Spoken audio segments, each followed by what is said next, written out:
1887 খ্রিস্টাব্দে বর্ষার প্রথমে সুরেন্দ্রনাথ মুখোপাধ্যায় নামক একজন ভদ্রলোক, যার বাড়ি তখন ছিল পূর্ববঙ্গে, এখনকার বাংলাদেশে, তিনি এসে বরানগর মঠে থাকলেন। এই সুরেন্দ্রনাথ মুখোপাধ্যায় পরবর্তীকালে বাবা ভারতী নামে সকলের কাছে পরিচিতি লাভ করেছিলেন। স্বামীজির ভাই মহেন্দ্রলাল দত্ত বলেন যে যেদিন তিনি আসেন সেই দিনটা ছিল খুব সম্ভবত রবিবার। সুরেন্দ্রনাথ মুখোপাধ্যায় খালি পায়ে হাঁটতেন, তাই তার পা ফেটে গিয়েছিল। পায়ে একটা শুধুমাত্র পট্টি বাঁধা ছিল এবং তিনি গৌরী বসন ধারণ করেছিলেন, অর্থাৎ গেরুয়া বসন পরেছিলেন। বরানগর মঠে এসে সুরেন্দ্রনাথ মুখোপাধ্যায় বাংলাদেশের কোথায় কোথায় গিয়েছিলেন, কোথায় কোথায় থেকেছেন, তার সাথে কি কি ঘটনা ঘটেছিল, সবই গল্প করতে লাগলেন।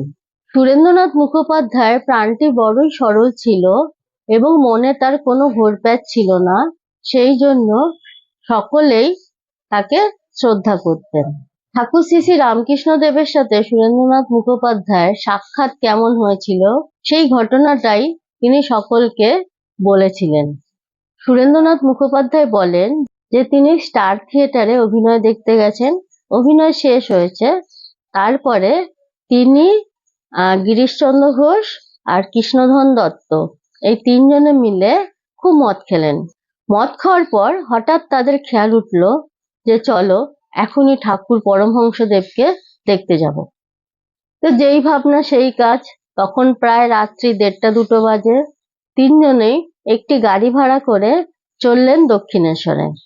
যথাসময়ে দক্ষিণেশ্বরে এসে পৌঁছলেন এবং দক্ষিণেশ্বরে যে বড় ফটকটি ছিল তার কাছে তাদের গাড়ি এসে থামলো। যখন তারা দক্ষিণেশ্বরে এলেন তখন অর্ধেক রাত্রির বেশি হয়ে গেছে।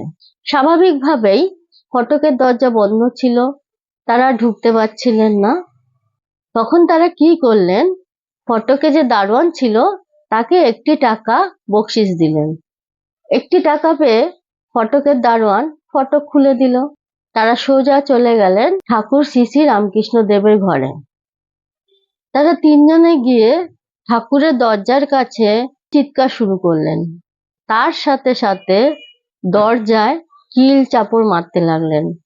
সুরেন্দ্রনাথ মুখোপাধ্যায় বলেন ঠাকুর হয়তো জেগেই ছিলেন, তাদের এইসব চিৎকার চেঁচামেচি এবং দরজায় কিল চাপড়ের শব্দ শুনে ঠাকুর এসে তাড়াতাড়ি তাদের দরজা খুলে দিলেন।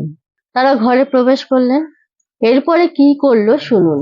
তিনজনেই মদ খেয়ে মাতাল হয়েছিলেন। ঠাকুরকে মাঝখানে দাঁড় করিয়ে তারা তিনজনেই দানব নৃত্য শুরু করে দিল। এর মধ্যে যে কৃষ্ণধন দত্ত নামক ব্যক্তিটি ছিলেন তিনি আবার গান জুড়ে দিলেন। গানটি কি? রাধে গোবিন্দ বল। সুরেন্দ্রনাথ মুখোপাধ্যায় বলেন এই কৃষ্ণধন দত্ত মাতাল জাতের একদম বদনাম করে ছেড়েছিলেন। কারণ যে তিনজনে খুব মদ খেয়েছেন, তা মদ খেয়ে তারা অন্য গান গাইবেন তা না, তারা ভক্তি গীতে শুরু করলেন রাধে গোবিন্দ বল। যাই হোক, এই উদ্যম নৃত্য আর কীর্তন চলল ভোর পর্যন্ত। ভোরের আলো ফুটতেই তিনজনে আবার ফিরে এলেন। তাহলে ভাবুন ঠাকুরকে কত ধরনের ভক্তের অত্যাচার সহ্য করতে হয়েছে। ঠাকুর কিন্তু এই ক্ষেত্রে একটি প্রতিবাদও করেনি। ঠাকুর আধ্যাত্মিক জগতের এত বড় মানুষ, যদি তাকে আমরা মানুষই বলি, তাহলেও তার খুব উচ্চ পর্যায়ের আধ্যাত্মিক শক্তি ছিল। তিনি তো পারতেন এই মাতালদের অ্যাভয়েড করতে, কিন্তু তিনি সেটা করলেন না। কারণ ভগবান সবসময় ভক্তের মনটি দেখেন। যাই হোক, ভোরের আলো ফুটতেই এই তিন মাতাল আবার যে যার বাড়ি চলে গেল। সুরেন্দ্রনাথ মুখোপাধ্যায় বলেন, দেখ, দক্ষিণেশ্বরের ওই পরমহংসের মতো এত প্রাণের ইয়ার আমি আর কখনো দেখিনি।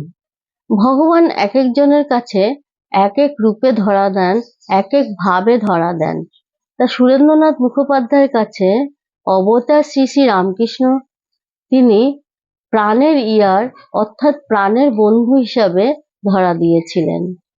নরেন্দ্রনাথের ভাই মহেন্দ্রনাথ দত্তকে এই ঘটনাটি পরবর্তীকালে শ্রদ্ধেয় গিরিশ ঘোষ বর্ণনা করেছিলেন এবং আরো একটি প্রত্যক্ষ প্রমাণ পাওয়া যায়। পূজনীয় বাবুরাম মহারাজ অর্থাৎ স্বামী প্রেমানন্দজি মহারাজ সেই দিনই ঠাকুরের ঘরে মেঝেতে ঘুমিয়েছিলেন।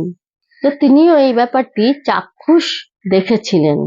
এই ঘটনাটি শুনে আপনাদের কেমন লাগলো জানাবেন, আর আপনারা ভীষণ ভীষণ ভালো থাকবেন।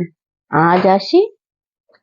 ওম শান্তি শান্তি শান্তি। হরি ওম তৎসৎ।